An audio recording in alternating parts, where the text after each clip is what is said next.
नमस्कार जय जगन्नाथ शुभ सकाळ। आज हूँ अगस्ट 23 तारिख शनिवार। आज दिन अनेक गुरुत्वपूर्ण खबर आसी तेणु भिडियो को शेष पर्यंत देखा मोर आपन को अनुरोध। तेबे आसतु आज दिन 20 बड़ खबर उपर नजर पकाइबा। भिडियो भल लगिले आपण भल पाइबा स्वरूप गोटे गोटे लाइक निश्चित करदेवे। एथिसह आपण केउ जिल्लारू एही खबर देखुचंती कमेंट माध्यम रे जणाइदेवे। आजिर प्रथम खबर सेप्टेम्बर 15 रु धाड़ी दर्शन। श्रीमंदिर रे श्रृंखलित धाड़ी दर्शन पई प्राय वर्षे हेला योजना हेउतिला, किंतु ए पर्यंत होई नथिबारु भक्तक मध्य असंतोष प्रकाश पाइतिला। आगको कार्तिक मास आसुथिबारु शीघ्र धाड़ी दर्शन व्यवस्था हेबा नै दाबी होई आसुतला। कार्तिक रे लक्षाधिक भक्त पुरी आसीबे। बाहरे भक्तक पई श्रृंखलित धाड़ी व्यवस्था थिबा बेले भितरे धाड़ी दर्शन व्यवस्था किंतु होई नथिला। मंत्री पृथ्वीराज हरिचंदन पूर्वरु कहिथिले जानुआरी रु श्रीमंदिर भितरे धाड़ी दर्शन लागि व्यवस्था लागू हेबो, किंतु जानुआरी रे होई पारि नथिला। 8 मास परे धाड़ी दर्शन व्यवस्था नै घोषणा करिसंती आईन मंत्री। एहा द्वारा भीतर दर्शन समय 7 पाहाच द्वार रे प्रवेश करी भक्त घंटी द्वार और गारद द्वार रे बाहरी पारिबे।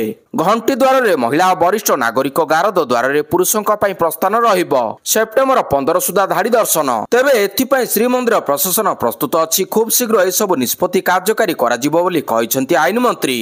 परवर्ती खबर आसुची आउ एक लघुचाप। उत्तर पश्चिम बंगोपसागर और पार्श्ववर्ती उत्तर ओडिशा एवं गांगेय पश्चिमबंग उपरे एक घूर्णिबलय अछि। एहा प्रभाव रे से स्थान रे आसंता 25 तारिख बेलको एक लघुचाप सृष्टि हेबार संभावना अछि। पाणीपाग विभाग पक्षरु 2 सप्ताह जारी विस्तारित पूर्वानुमान अनुसार संभाव्य लघुचाप घनीभूत होई अवपात रूप नेबार संभावना स्वल्प रहिछि। वर्तमान राज्य रे लघुचाप जनित मौसुमी वर्षा जारी रहिछि। 25 तारिख सकाळ पर्यंत राज्यर विभिन्न जिल्ला रे वर्षा हेबार संभावना रहिछि। आज और काली अनेक स्थान रे वर्षा एवं उत्तर पश्चिम ओडिशा रे प्रबल वर्षा संभावना अछि। 25 रु वर्षार परिमाण आउरी बढ़िबो। 25 और 26 रे राज्यर अधिकांश स्थान रे वर्षा होई पारे। 25 रे उपकूल और उत्तर ओडिशा रे प्रबल वर्षा संभावना थिबा बेले 26 रे दक्षिण रे प्रबल वर्षा ढाली पारे। परवर्ती खबर यूक्रेन सह युद्ध बंद पई पुतिन को 3टी शर्त डोनबास को छाड़ी देबा पई करिसंती दाबी। यूक्रेन सह युद्ध विरति पई रूस राष्ट्रपति व्लादिमीर पुतिन 3टी शर्त रखिसंती। यूक्रेन को पूर्व डोनबास अंचलर समस्त भाग छाड़ी देबाकू कहिसंती पुतिन। एहा सह नाटो रे जोग देबार आकांक्षा को त्याग करबा शर्त रखिसंती। निरपेक्ष रहिबा सह पश्चिम देशमानकर सैन्य मानकू निज देशरु दूर रे रखिबा पई शर्त रहिछि।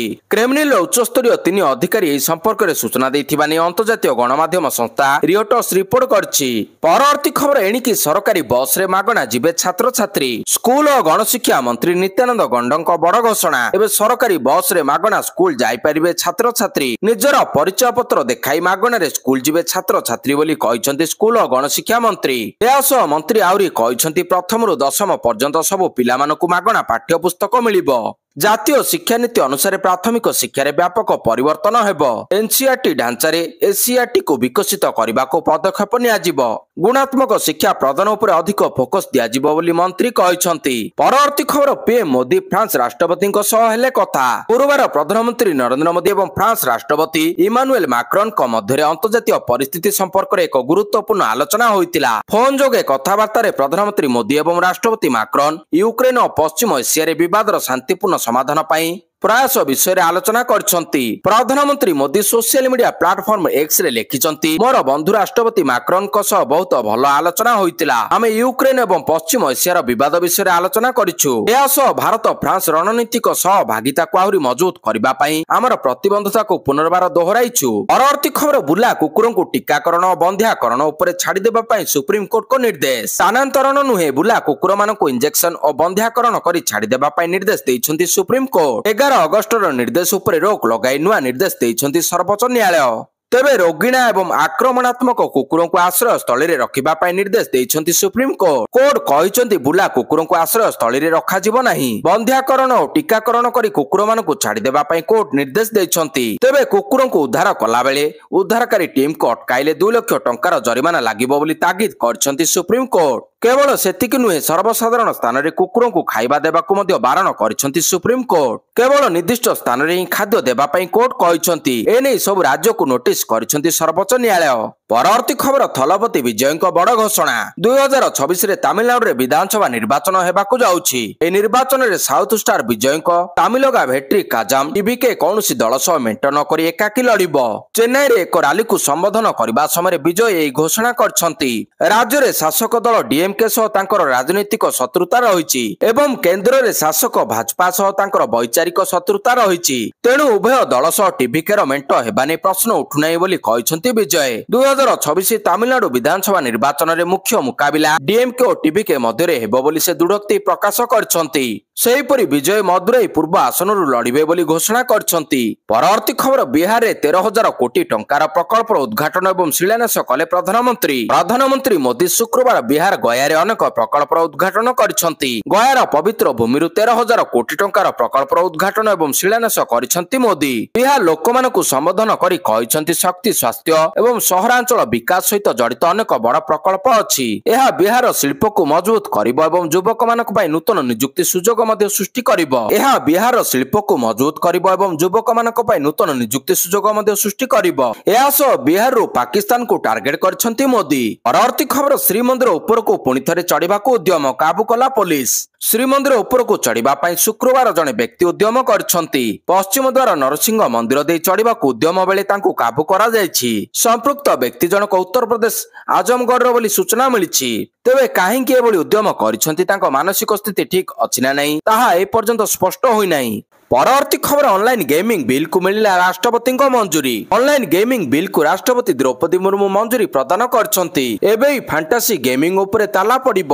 ରାଷ୍ଟ୍ରପତିଙ୍କ ମଞ୍ଜୁରୀ ସହ ଏବେ ଏହି ଗେମିଂ ଉପରେ ତାଲା ପଡିବାର ରାସ୍ତା ମଧ୍ୟ ପରିଷ୍କାର ହୋଇଯାଇଛି। ସଂସଦର ମୌସୁମୀ ଅଧିବେଶନ ଅବସରରେ ଅନଲାଇନ ଗେମିଂ ବିଲ୍ ପାସ୍ ହୋଇଥିଲା। ସଂସଦର ଉଭୟ ଗୃହ ଲୋକସଭା ଓ ରାଜ୍ୟସଭାରେ ପାରିତ ହୋଇଥିବା ଅନଲାଇନ ଗେମିଂ ପ୍ରମୋସନ ଓ ରେଗୁଲେସନ ବିଲକୁ ଏବେ ରାଷ୍ଟ୍ରପତିଙ୍କ ମଞ୍ଜୁରୀ ମଧ୍ୟ ମିଳିଯାଇଛି। ରାଷ୍ଟ୍ରପତିଙ୍କ ମଞ୍ଜୁରୀ ମିଳିବା ସହିତ ଏବେ ଏହା ଆଇନରେ ପରିଣତ ହୋଇଯାଇଛି ଓ ଏହାର ପ୍ରବଧାନ ମଧ୍ୟ ଲାଗୁ ହୋଇଯାଇଛି। ଏହି ବିଲ୍ ଅଗଷ୍ଟ 20 ତାରିଖରେ ଲୋକସଭା ଓ 21ରେ ରାଜ୍ୟସଭାରେ ପାରିତ ହୋଇଥିଲା। ଉଭୟ ଗୃହରେ ବିଲ୍କୁ ଆଇଟି ମନ୍ତ୍ରୀ ଅଶ୍ୱିନୀ ବୈଷ୍ଣବ ଉପସ୍ଥାପନ କରିଥିଲେ।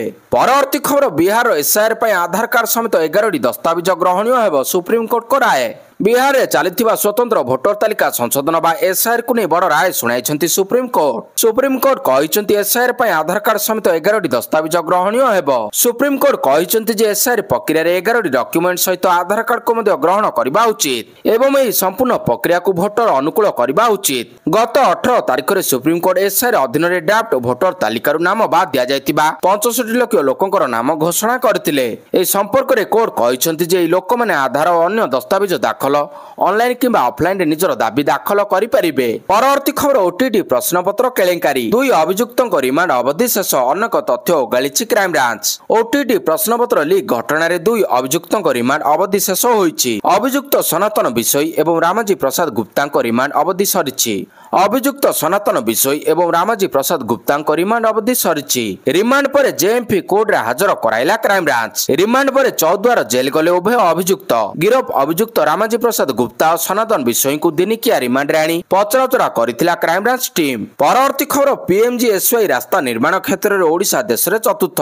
ମୁଖ୍ୟମନ୍ତ୍ରୀ ମୋହନ ଚରଣ ମାଝୀ ଲୋକସଭା ଭବନରେ ଗ୍ରାମ୍ୟ ଉନ୍ନୟନ ବିଭାଗର ବିଭିନ୍ନ କାର୍ଯ୍ୟକ୍ରମ ସମ୍ପର୍କରେ ସମୀକ୍ଷା କରିଛନ୍ତି। ଏନେଇ ଆୟୋଜିତ ବୈଠକରେ ମୁଖ୍ୟମନ୍ତ୍ରୀ କହିଛନ୍ତି ଯେ 5 ବର୍ଷ ଭିତରେ 30,000 କିଲୋମିଟର ରାସ୍ତା ଓ 500 ସେତୁ ନିର୍ମାଣ ପାଇଁ ଲକ୍ଷ୍ୟ ଧାର୍ଯ୍ୟ ରହିଛି। ବିଭିନ୍ନ ସ୍କିମ୍ ଓ ବଜେଟ୍ ମାଧ୍ୟମରେ ବିଭାଗକୁ ମିଳୁଥିବା ଅର୍ଥରାଶିର 100% ଉପଯୋଗ କରି ରାଜ୍ୟବାସୀଙ୍କୁ ଉନ୍ନତମାନର ଗମନାଗମନ ସୁବିଧା ଯୋଗାଇ ଦେବା ଉପରେ ମୁଖ୍ୟମନ୍ତ୍ରୀ ଗୁରୁତ୍ୱ ଦେଇଛନ୍ତି। ଏହା ସହିତ ରାସ୍ତା ଓ ସେତୁଗୁଡ଼ିକର ଗୁଣବତ୍ତା ସହିତ ଏହାର ରକ୍ଷଣାବେକ୍ଷଣ ପ୍ରତି ସ୍ୱତନ୍ତ୍ର ଦୃଷ୍ଟି ଦେବା ପାଇଁ ମୁଖ୍ୟମନ୍ତ୍ରୀ ନିର୍ଦ୍ଦେଶ ଦେଇଛନ୍ତି। ପରବର୍ତ୍ତୀ ଖବର ଗିରଫ ହେଲେ ଶ୍ରୀଲଙ୍କାର ପୂର୍ବତନ ରାଷ୍ଟ୍ରପତି ରାନିଲ ବିକ୍ରମସିଂଘେ। ଶ୍ରୀଲଙ୍କାର ପୂର୍ବତନ ରାଷ୍ଟ୍ରପତି ରନିଲ ବିକ୍ରମସିଂଘେ ଦୁର୍ନୀତି ଅଭିଯୋଗରେ ଗିରଫ ହୋଇଛନ୍ତି। ସେପ୍ଟେମ୍ବର 2023ରେ ଏକ ବ୍ରିଟିଶ ବିଶ୍ୱବିଦ୍ୟାଳୟରେ ତାଙ୍କ ସ୍ତ୍ରୀଙ୍କ ସମ୍ମାନାର୍ଥେ ଆୟୋଜିତ ଏକ ଉତ୍ସବରେ ଯୋଗଦେବା ପାଇଁ ବିକ୍ରମସିଂଘେ ଲଣ୍ଡନ ଯାତ୍ରା ବିଷୟରେ ପଚାରିବା ପରେ ତାଙ୍କୁ ଅଟକ ରଖାଯାଇଥିଲା। ଜଣେ ଅଧିକାରୀ କହିଛନ୍ତି ତାଙ୍କୁ କଲମ୍ବୋ ଫୋର୍ଟ ମାଜିଷ୍ଟ୍ରେଟଙ୍କ ସମ୍ମୁଖରେ ହାଜର କରାଯିବ। ବିକ୍ରମସିଂଘେଙ୍କ ଉପରେ ଦେଶର ସମ୍ବଳକୁ ବ୍ୟକ୍ତିଗତ ଉଦ୍ଦେଶ୍ୟ ପାଇଁ ବ୍ୟବହାର କରିବାର ଅଭିଯୋଗ ଆସିଛି। ପରବର୍ତ୍ତୀ ଖବର ପାର୍ଲାମେଣ୍ଟ ସୁରକ୍ଷାରେ ତ୍ରୁଟି, ଜଣେ ବ୍ୟକ୍ତି ଅନଧିକାର ଭାବରେ ପ୍ରବେଶ କରିଥିବା ଅଭିଯୋଗ। ପାର୍ଲାମେଣ୍ଟ ସୁରକ୍ଷାରେ ତ୍ରୁଟି, ଜଣେ ବ୍ୟକ୍ତି ସଂସଦ ଭବନ ପରିସରରେ ପରିସରରେ ପ୍ରବେଶ କରିଥିବାର ଅଭିଯୋଗ ହୋଇଛି। ସେହି ବ୍ୟକ୍ତି ଜଣକ ଗଛଟିରେ ଚଢ଼ି ସେଇଠୁ 20 ମିଟର ଉଚ୍ଚତା ପାଚେରୀ ଡେଇଁ ସଂସଦ ଭବନ ପରିସରରେ ପହଞ୍ଚିଥିଲା। ଗତକାଲି ସକାଳ 6:30ରେ ଏହି ଘଟଣା ଘଟିଥିଲା। ସେହି ବ୍ୟକ୍ତି ଜଣକ ରେଳ ଭବନ ପାର୍ଶ୍ୱରୁ କାନ୍ଥ ଡେଇଁ ନୂତନ ସଂସଦ ଭବନର ଗରୁଡ଼ ଫାଟକରେ ପହଞ୍ଚିଥିଲା। ପରବର୍ତ୍ତୀ ଖବର ରାଜଧାନୀରେ ହେବ କୁକୁର ଗଣନା। ରାଜଧାନୀ ଭୁବନେଶ୍ୱରରେ ହେବ ଉଭୟ ବୁଲା ଏବଂ ପୋଷା କୁକୁରର ଗଣନା। ଏନେଇ ସୂଚନା ଦେଇଛନ୍ତି ବିଏମ୍ସି ମେୟର ସୁଲୋଚନା ଦାସ। ସେ କହିଛନ୍ତି ଯେ କୁକୁରମାନଙ୍କ କାନରେ ଟ୍ୟାଗ ଲଗାଯିବ। ଏହାର ସବୁ ତଥ୍ୟ ବିଏମ୍ସି ପାଖରେ ରହିବ। ସୁପ୍ରିମକୋର୍ଟଙ୍କ ନିଷ୍ପତ୍ତି ସ୍ୱାଗତ ଯୋଗ୍ୟ ବୋଲି କହିଛନ୍ତି ମେୟର ସୁଲୋଚନା ଦାସ। ସରକାରୀ ବ୍ୟବସ୍ଥା ନେଇ କାମ କରିବୁ। ବର୍ଷା ପାଇଁ ରାଜଧାନୀରେ କୁକୁର ବନ୍ଧ୍ୟାକରଣ ଧିମେଇଛି। କୁକୁରମାନଙ୍କ ପାଇଁ ଅଧିକ କେନାଲ ବ୍ୟବସ୍ଥା କରାଯିବ। ମେୟରଙ୍କ କହିବା କଥା, ରାଜଧାନୀରେ ପ୍ରତିଦିନ 20ରୁ 30 କୁକୁରଙ୍କ ବନ୍ଧ୍ୟାକରଣ କରାଯାଉଛି। ଆଗକୁ ଅଧିକ ସଂଖ୍ୟାରେ କୁକୁର ବନ୍ଧ୍ୟାକରଣ କରାଯିବ। ପରବର୍ତ୍ତୀ ଖବର, ସେପ୍ଟେମ୍ବର 28ରେ ଭୁବନେଶ୍ୱରରେ ହେବ ଦ୍ୱିତୀୟ ମେଡିଏସନ ସମ୍ମିଳନୀ।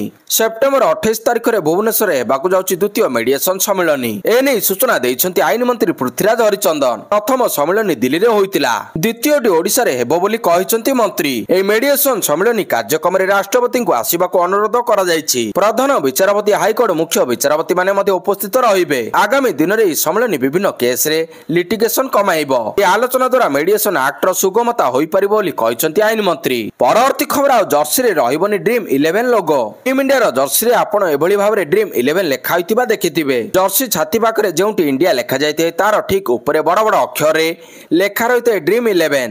ଭାରତରେ ନୂଆ ଗେମିଂ ବିଲ୍ ପାସ୍ ହେବା ପରେ ଏଭଳି କିଛି ପରିବର୍ତ୍ତନ ଦେଖିବାକୁ ମିଳିପାରେ। କୁହାଯାଉଛି ଭାରତର ସବୁଠୁ ବଡ଼ ଫାଣ୍ଟାଷ୍ଟିକ୍ ଗେମିଂ କମ୍ପାନୀ ଡ୍ରିମ୍ 11 ନିଜର ରିଅଲ ମନି ଗେମିଂ କାରବାରକୁ ବନ୍ଦ କରିବାକୁ ଯାଉଛି। ମିଡିଆ ରିପୋର୍ଟ ଅନୁସାରେ ଏହି ବିଲ୍ ପାସ୍ ହେଲା ପରେ ଅନଲାଇନ ରିଅଲ ମନି ଗେମ୍ସ ଉପରେ କଟକଣା ଲଗାଯିବ, ଯାହାକି ଏହିସବୁ କମ୍ପାନୀ ଗୁଡ଼ିକ ପାଇଁ ଗୋଟିଏ ବଡ଼ ଝଟକା। ପରବର୍ତ୍ତୀ ଖବର, ନବୀନ ନିବାସରେ ପ୍ରେମ ପଟ୍ଟନାୟକ। ନବୀନ ନିବାସରେ ପହଞ୍ଚିଲେ ପ୍ରେମ ପଟ୍ଟନାୟକ। ନବୀନଙ୍କ ସ୍ୱାସ୍ଥ୍ୟ ଅବସ୍ଥା ପଚାରି ବୁଝିବାକୁ ଆସିଥିବା ନେଇ ଚର୍ଚ୍ଚା। ଗତ 17 ତାରିଖରେ ଅସୁସ୍ଥ ହୋଇ ଏକ ଘରୋଇ ହସ୍ପିଟାଲରେ ଭର୍ତ୍ତି ହୋଇଥିଲେ ନବୀନ ପଟ୍ଟନାୟକ। ବୁଧବାର ହସ୍ପିଟାଲରୁ ଡିସଚାର୍ଜ ହୋଇ ନବୀନ ନିବାସ ଫେରିଛନ୍ତି ବିରୋଧୀ ଦଳ ନେତା। ସୁସ୍ଥ ହୋଇ ମେଡିକାଲରୁ ନବୀନ ଫେରିବା ପରେ ତାଙ୍କୁ ଦେଖା କରିବାକୁ ଭାଇ ପ୍ରେମ ପଟ୍ଟନାୟକ ଆସିଛନ୍ତି। ସେ ନବୀନ ନିବାସରେ 4ରୁ 5 ଦିନ ରହିବେ ବୋଲି ଜଣାପଡ଼ିଛି। ସୂଚନା ଅନୁସାରେ ନବୀନଙ୍କୁ କିଛି ଦିନ ବିଶ୍ରାମ ନେବାକୁ ଡାକ୍ତର ପରାମର୍ଶ ଦେଇଥିଲେ। ଗତ 17 ତାରିଖରେ ଡିହାଇଡ୍ରେସନ ଯୋଗୁଁ ଅସୁସ୍ଥ ହୋଇପଡ଼ିଥିଲେ ନବୀନ। ହସ୍ପିଟାଲରେ ଚିକିତ୍ସିତ ହେଉଥିବା ସମୟରେ ପ୍ରଧାନମନ୍ତ୍ରୀ ନରେନ୍ଦ୍ର ମୋଦି, କଂଗ୍ରେସ ଅଧ୍ୟକ୍ଷ ମଲ୍ଲିକାର୍ଜୁନ ଖଡଗେଙ୍କ ସମେତ ବହୁ ବିଶିଷ୍ଟ ବ୍ୟକ୍ତି ଫୋନ୍ କରି ସ୍ୱାସ୍ଥ୍ୟ ଅବସ୍ଥା ପଚାରି ବୁଝିଥିବା ସହ ଆଶୁଆରୋଗ୍ୟ କାମନା କରିଛନ୍ତି। ପରବର୍ତ୍ତୀ ଖବର, ଶ୍ରୀମନ୍ଦିର ସୁରକ୍ଷା ପ୍ରସଙ୍ଗ। ଆନନ୍ଦ ବଜାର ଭିତରେ ଖୋଲାଯିବ ପୋଲିସ ପୋଷ୍ଟ। ଶ୍ରୀମନ୍ଦିର ଭିତରକୁ ଯାଇ ସୁରକ୍ଷା ବ୍ୟବସ୍ଥା ଅନୁଧ୍ୟାନ ପରେ ପ୍ରତିକ୍ରିୟା ରଖିଛନ୍ତି ଶ୍ରୀମନ୍ଦିର ମୁଖ୍ୟ ପ୍ରଶାସକ ଅରବିନ୍ଦ ପାଢୀ। ଶ୍ରୀମନ୍ଦିର ଆନନ୍ଦ ବଜାର ଭିତରେ ପୋଲିସର ଏକ ପୋଷ୍ଟ ଖୋଲାଯିବ। ଶ୍ରୀମନ୍ଦିର ଭିତରେ ଥିବା ବିଭିନ୍ନ ସ୍ଥାନ ଉପରେ କଡ଼ା ନଜର ରଖିବ ପୋଲିସ। ଏନେଇ ପୁରୀ ଏସ୍ପିଙ୍କ ସହ ଶ୍ରୀମନ୍ଦିର ଭିତରକୁ ଯାଇ ଅନୁଧ୍ୟାନ କରିଛନ୍ତି। ଶ୍ରୀମନ୍ଦିର ଭିତରେ ବିଭିନ୍ନ ମୁଖ୍ୟ ମନ୍ଦିର ଗୁଡ଼ିକରେ ଆହୁରି ଫୋର୍ସ ମୁତୟନ କରାଯିବ। ଶ୍ରୀମନ୍ଦିର ମୁଖ୍ୟ ପ୍ରଶାସକ ଏସ୍ପି ପିନାକ ମିଶ୍ର ସୂଚନା ଦେଇଛନ୍ତି। ପରବର୍ତ୍ତୀ ଖବର, ପ୍ରକାଶ ପାଇଲା ମୁଖ୍ୟମନ୍ତ୍ରୀଙ୍କ ଧନୀ ଲିଷ୍ଟ। ଦେଶରେ ଥିବା 31 ଜଣ ମୁଖ୍ୟମନ୍ତ୍ରୀଙ୍କ ମଧ୍ୟରୁ ସବୁଠାରୁ ଗରିବ ମୁଖ୍ୟମନ୍ତ୍ରୀ ହେଉଛନ୍ତି ମମତା ବାନାର୍ଜୀ। ତାଙ୍କ ପାଖରେ ଏବେ 15 ଲକ୍ଷ ଟଙ୍କାର ସମ୍ପତ୍ତି ଥିବାବେଳେ ମୁଖ୍ୟମନ୍ତ୍ରୀମାନଙ୍କ ମଧ୍ୟରେ ସେ ସବୁଠାରୁ ଗରିବ। ଏଡିଆର ସଦ୍ୟତମ ରିପୋର୍ଟରୁ ଏହା ଜଣାପଡ଼ିଛି। ତେବେ ତାଙ୍କ ପଛକୁ ରହିଛନ୍ତି ଜମ୍ମୁ କାଶ୍ମୀରର ମୁଖ୍ୟମନ୍ତ୍ରୀ ଓମାର ଅବଦୁଲ୍ଲା। ଏଡିଆର ରିପୋର୍ଟ ଅନୁସାରେ ଓମାରଙ୍କ ପାଖରେ 55 ଲକ୍ଷ ଟଙ୍କାର ସମ୍ପତ୍ତି ରହିଥିବା ସେ ଘୋଷଣା କରିଛନ୍ତି। ଆନ୍ଧ୍ରପ୍ରଦେଶର ମୁଖ୍ୟମନ୍ତ୍ରୀ ଏନ୍ ଚନ୍ଦ୍ରବାବୁ ନାଇଡୁ ମୁଖ୍ୟମନ୍ତ୍ରୀମାନଙ୍କ ମଧ୍ୟରେ ସବୁଠାରୁ ଧନୀ। ତାଙ୍କ ପାଖରେ ମୋଟ 931 କୋଟି ଟଙ୍କାର ସମ୍ପତ୍ତି ରହିଛି। ତାଙ୍କ ପଛକୁ ଅରୁଣାଚଳ ମୁଖ୍ୟମନ୍ତ୍ରୀ ପେମା ଖାଣ୍ଡୁ ରହିଛନ୍ତି। ଅରୁଣାଚଳର ମୁଖ୍ୟମନ୍ତ୍ରୀଙ୍କ ପାଖରେ 332 କୋଟି ଟଙ୍କାର ସମ୍ପତ୍ତି ରହିଛି। ତେବେ ଦେଶର 31 ଜଣ ମୁଖ୍ୟମନ୍ତ୍ରୀଙ୍କ ପାଖରେ ମୋଟ 1630 କୋଟି ଟଙ୍କାର ସମ୍ପତ୍ତି ଅଛି। ତେବେ ଦେଶର ତୃତୀୟ ସବୁଠାରୁ ଗରିବ ମୁଖ୍ୟମନ୍ତ୍ରୀ ହେଉଛନ୍ତି କେରଳ ମୁଖ୍ୟମନ୍ତ୍ରୀ ପିନରାଇ ବିଜୟନ୍। ତାଙ୍କ ପାଖରେ 1 କୋଟି ଟଙ୍କାରୁ ଅଧିକ ରହିଛି। ମୁଖ୍ୟମନ୍ତ୍ରୀମାନେ ଗତ ବିଧାନସଭା ନିର୍ବାଚନ ଲଢ଼ିବା ପୂର୍ବରୁ ଦାଖଲ କରିଥିବା ଶପଥ ପତ୍ରରେ ଦେଇଥିବା ସମ୍ପତ୍ତି ହିସାବରେ ଏଡିଆର ଏହି ରିପୋର୍ଟ ପ୍ରକାଶ କରିଛି। ପରବର୍ତ୍ତୀ ଖବର, 2023 ଓସିଏସ୍ ଲିଖିତ ପରୀକ୍ଷାଫଳ ପ୍ରକାଶ। 2023 ଓସିଏସ୍ ଲିଖିତ ପରୀକ୍ଷାଫଳ ପ୍ରକାଶ ପାଇଛି। ଏଥିରେ ମୋଟ 806 ପରୀକ୍ଷାର୍ଥୀ କୃତକାର୍ଯ୍ୟ ହୋଇଥିବା ବେଳେ 293 ଜଣ ମହିଳା ସାମିଲ ଅଛନ୍ତି। କୃତକାର୍ଯ୍ୟ ହୋଇଥିବା ପରୀକ୍ଷାର୍ଥୀଙ୍କ ଇଣ୍ଟରଭ୍ୟୁ ସେପ୍ଟେମ୍ବର 6 ତାରିଖରୁ ଆରମ୍ଭ ହେବ। ପରବର୍ତ୍ତୀ ଖବର, ସ୍କୁଲରେ ସାରା ରାତି ଛାତ୍ରୀ ଫସି ରହିଥିବା ଘଟଣାରେ ପ୍ରଧାନ ଶିକ୍ଷକ ନିଲମ୍ବିତ। ରାତି ସାରା ସ୍କୁଲ ଝରକା ରେଲିଂରେ ଛାତ୍ରୀ ଫସି ରହିବା ଘଟଣାରେ ଅଞ୍ଜର ସରକାରୀ ଉଚ୍ଚ ପ୍ରାଥମିକ ବିଦ୍ୟାଳୟ ଭାରପ୍ରାପ୍ତ ପ୍ରଧାନ ଶିକ୍ଷକ ନିଲମ୍ବିତ ହୋଇଛନ୍ତି। ସ୍କୁଲ କର୍ତ୍ତୃପକ୍ଷଙ୍କ ଦାୟିତ୍ୱହୀନତା ସାମ୍ନାକୁ ଆସିବା ପରେ ତୁରନ୍ତ କାର୍ଯ୍ୟାନୁଷ୍ଠାନ ଗ୍ରହଣ କରି ଭାରପ୍ରାପ୍ତ ପ୍ରଧାନ ଶିକ୍ଷକ ଗୌରହରି ମହାନ୍ତିଙ୍କୁ ନିଲମ୍ବନ କରିଛନ୍ତି ଜିଲ୍ଲାପାଳ।